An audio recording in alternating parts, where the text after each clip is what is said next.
देखिए, सिविल सेवा की तैयारी शुरू करने के भी कई लेवल्स होते हैं।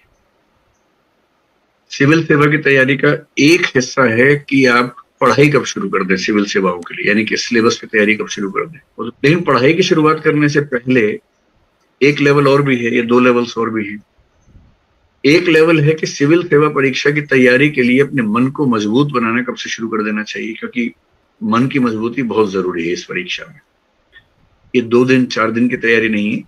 इस तैयारी में आपको लगते हैं लगभग 1 साल, 1.5 साल, 2 साल, कभी कभी 3 साल भी। और वो भी ऐसा टाइम जिसमें आपको बहुत ज्यादा पढ़ना पड़ता है। मतलब कभी कभी 10 घंटे, 12 घंटे। शुरुआत में आप 6 घंटे पढ़ेंगे, फिर 8 घंटे होगा, धीरे धीरे आपका खुद मन करेगा ज्यादा पढ़ने का, और तब तैयारी आपकी सीरियस लेवल पे आएगी। तो जब आपको 3 साल तक या 2 साल तक इतनी गहराई से इतना ज्यादा मात्रा में पढ़ना हो, तो इसके लिए सबसे पहले तो मन का मजबूत होना जरूरी है।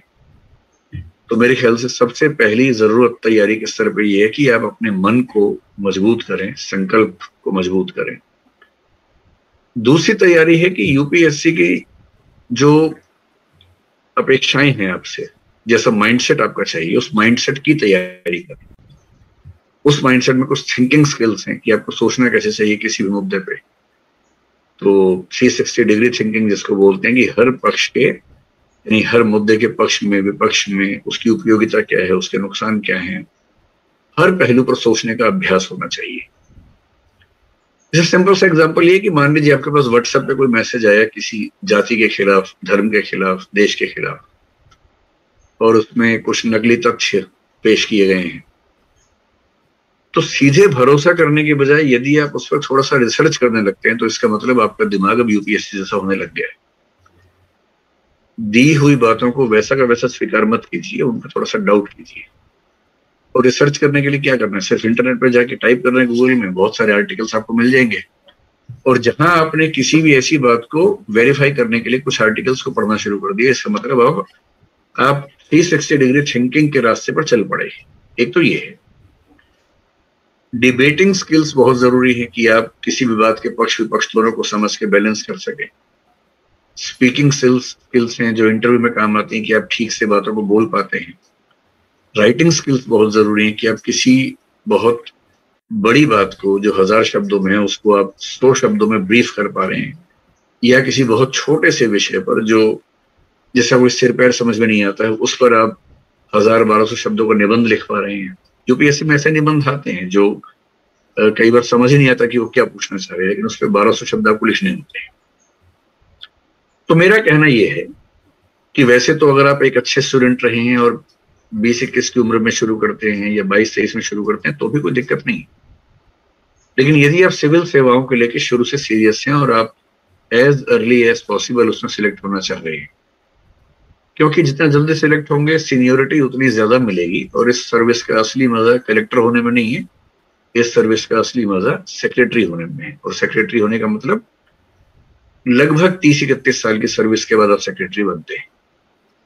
तो यदि आप 23 की उम्र में आईएएस बनते हैं, तो आप 54 की उम्र में सेक्रेटरी बनेंगे, तो आपके पास 6 साल और जनरली 2 साल एक्स्ट्रा मान सकते हैं अगर आपको ऐसी पोस्टिंग मिल जाती है बाद में। तो 6 से 8 साल सेक्रेटरी रहने का जो आनंद है इस सेवा में, यदि आप सिलेक्ट होंगे ही 29-30 की उम्र में, तो आपके पास होंगे ही कुल 30 साल। और 30 साल की सर्विस में तो वैसे भी कोई सेक्रेटरी नहीं बन पाता है। तो आप जॉइंट सेक्रेटरी बन के, एडिशनल सेक्रेटरी बन के रिटायर हो जाएंगे सेंटर में। उसमें फिर वो मजा नहीं है। तो यदि कोई सीरियस है शुरू से, तो मेरा ख्याल है कि स्कूल और कॉलेज लेवल पर कम से कम स्किल्स के स्तर पे काम करना चाहिए। डिबेट्स बोलना, चीजों को ठीक से पढ़ के कॉम्प्रिहेंड करना, विस्तार में लिखना, संक्षेप में लिखना, ये कुछ ऐसे स्किल्स हैं। हो सके तो स्कूल कॉलेज में कुछ लीडरशिप पोजीशंस को संभालना। कोई सोसाइटी है स्कूल या कॉलेज में, उसके अध्यक्ष बन गए, उसमें थोड़ा सा नेतृत्व कैसे करते हैं, प्लानिंग कैसे करते हैं, कोऑर्डिनेशन कैसे करते हैं, सब कुछ साथ लेके कैसे चलते हैं, वो सब स्किल्स अगर आप पाएंगी, इन सब का फायदा इंटरव्यू में काफी ज्यादा मिलता है। क्योंकि आपका एक्सपीरियंस इतना रिच होता है कि आपके आंसर्स बहुत मैच्योर हो जाते हैं उसके बाद।